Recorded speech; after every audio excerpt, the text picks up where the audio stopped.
Vamos a proseguir el estudio de la oncodermatología, habiendo ya visto vaso celular, espino celular y melanoma, con el estudio de una patología curiosa, relativamente menos frecuente que las anteriores, pero interesante de cara al examen. Hablo del grupo de los linfomas cutáneos. El linfoma cutáneo más frecuente y más importante de cara al examen es el linfoma cutáneo de células T, que tiene un sinónimo curioso que tenéis que conocer, que es micosis fungoide.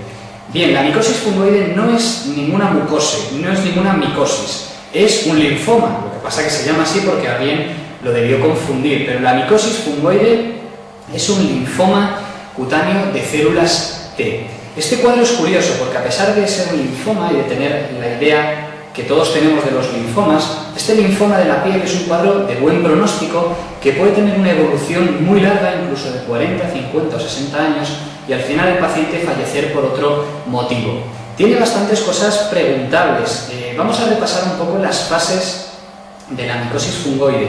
Tiene tres fases. La fase de manchas o fase eczematosa, que se caracteriza por la aparición de manchas hipercrónicas por el cuerpo bastante inespecíficas, con un grado mínimo de infiltración que muchas veces no hace pensar en este cuadro, sino que el paciente es diagnosticado en múltiples ocasiones de eczema, se recibe tratamiento con corticoides tópicos, pero es un cuadro crónico que va evolucionando a lo largo de muchos años.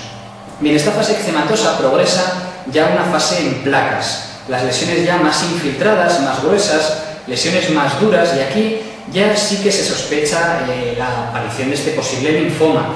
La histología en este estadio, en esta fase en placas, releva datos característicos, entre los cuales tenéis que recordar dos. El primero de ellos es el epidermotropismo, es decir, el tropismo que tienen las células linfoides por ir a la epidermis. Eso es un dato histológico muy característico de esta micosis fungoide, el epidermotropismo, micosis fungoide en placas. El otro dato histológico que tenéis que recordar es que se pueden formar acúmulos de células linfoides atípicas que se denominan microabscesos de Potrier. Sería el otro dato histológico que os podrían dar en el examen, que os tendría que hacer sospechar una micosis fungoide. Bien, el tratamiento de esta fase de la micosis fungoide ya serían tratamientos un poco más agresivos, en forma de interferón, o incluso se ha visto que esta patología puede mejorar al tratamiento con fototerapia, con radiación ultravioleta, en forma de terapia PUVA, que es la asociación de soralenos con radiación ultravioleta A. Esta terapia mejora las lesiones de micosis fungoide, aunque no se ha visto que ninguno de los tratamientos altere el pronóstico y supervivencia global de estos pacientes, sino que retrasa la evolución a las últimas fases. Bien, una vez que ya el paciente ha pasado mi fase en manchas, la fase en placas, llegaría la fase final, que es la fase tumoral. Es una fase, digamos, más agresiva, en la que se producen tumores y ulceraciones sobre la piel, y en la que estarían indicados tratamientos más agresivos. Como dato novedoso, ha surgido un nuevo tratamiento, que es un retinoide oral, similar a la isotretinoína y al acitretino, pero de mayor potencia, que se llama bexaroteno, y que se ha visto que puede tener alguna utilidad en el tratamiento de la micosis fungoide en fase tumoral. Habría, según algunos autores, una cuarta y última fase de la micosis fungoide, que sería la fase leucémica de esta micosis fungoide, que es lo que se conoce con el síndrome de Sézary. Para otros autores es una entidad independiente. El caso es que este síndrome de Sézary se caracteriza porque el paciente está eritrodérmico, es decir, tiene eritema y descamación en más del 90% de la superficie corporal, asociado a adenopatías, picor intenso y más del 10% de células de Sézary en sangre circulante. Se ha considerado una entidad esta de mal pronóstico que requiere tratamientos agresivos.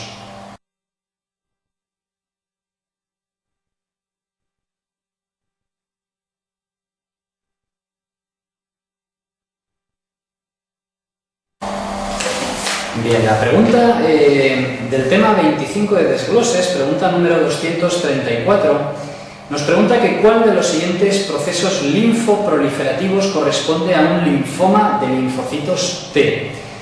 Y dice 5 opciones referente a cuadros predominantemente hematológicos: linfoma folicular, linfoma de células del manto, micosis fungoide, linfoma linfoplasmocitario y plasmocitoma. Bien, tenemos que conocer que la respuesta correcta es la opción número 3, micosis fungoide, que es una entidad que no es ninguna micosis, sino que es la forma de linfoma cutáneo más frecuente. Es un linfoma cutáneo de células T de larga evolución y relativo buen pronóstico, que a priori no hace pensar en que se trate de un linfoma, pero recordad, la micosis fungoide es el nombre que se le da a un linfoma cutáneo, no es ninguna clase de hongo.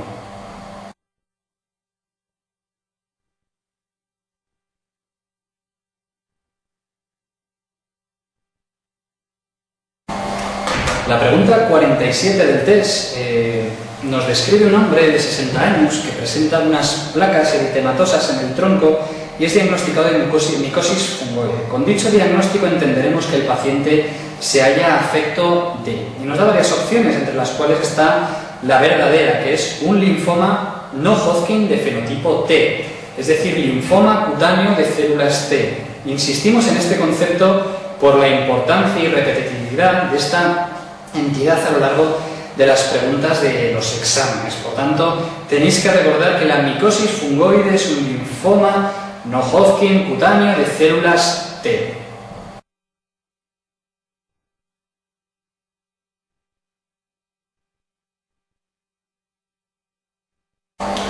Bueno, y finalmente, para acabar este tema de la oncodermatología, comentar un par de nociones acerca de las metástasis cutáneas. Las metástasis cutáneas se van a manifestar, las metástasis de un órgano sólido, en forma normalmente de un nódulo que se suele describir como nódulo pétreo, de aparición más o menos rápida, porque son lesiones con un alto índice de multiplicación celular y son lesiones, digamos, de mal pronóstico, lesiones que su origen más frecuente en el varón suele ser el cáncer de pulmón y su origen más frecuente en las mujeres suele ser el cáncer de mama. Ya os digo, la descripción de un nódulo de aparición rápida y con una consistencia dura, con una consistencia pétrea, suele ser muy indicativo de una metástasis cutánea de órgano visceral. Si os preguntasen en el examen, su localización más frecuente es en el tronco.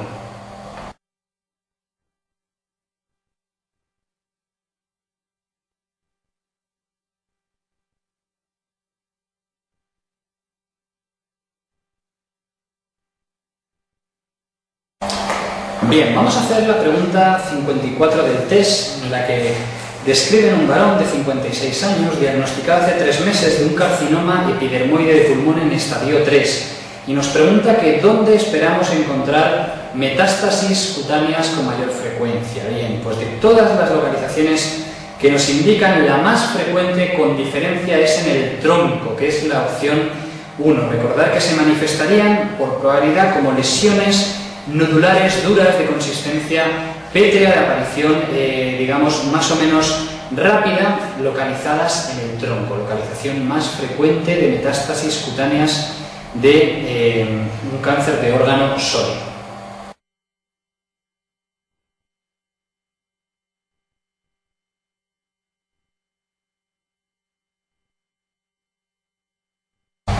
Bien, la pregunta 55 nos indica y nos pregunta cuál es la forma clínica más frecuente de metástasis de tumores viscerales. Pues bien, de todas las formas que nos indican, la respuesta correcta es la número 2, que sería en forma de un nódulo. Recordad que un nódulo, la lesión elemental nódulo, traduce una inflamación profunda, normalmente a nivel del tejido celular subcutáneo, a nivel de la grasa.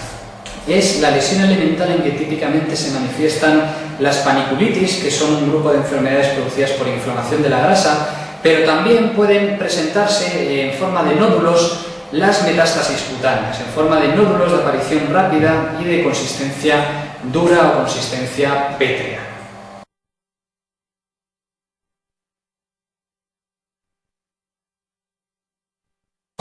La pregunta número 56 nos dice que en la mujer las metástasis cutáneas más frecuentes se deben a, y nos dice, 5 tumores. Bien, el tumor de origen más frecuente en la mujer de metástasis cutáneas es la opción 1, el carcinoma de mama. Sin embargo, si fuera un varón, lo más frecuente sería el carcinoma de pulmón, pero al ser una mujer, la opción correcta es la 1, que es carcinoma de mama.